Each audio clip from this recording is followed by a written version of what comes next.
this word is pronounced low, low. It's only one syllable. We have the clear L sound, la la la la la, followed by the long O sound in words like home, or boat, or flow, or toe.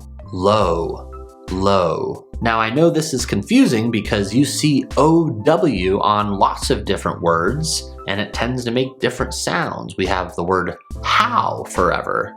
But it's not low, it's low, like in the word bow or snow, low. The other day, my friend was feeling low. Do you know what that means, to feel low? If you think you could explain what it means to feel low in the comments below, let me know.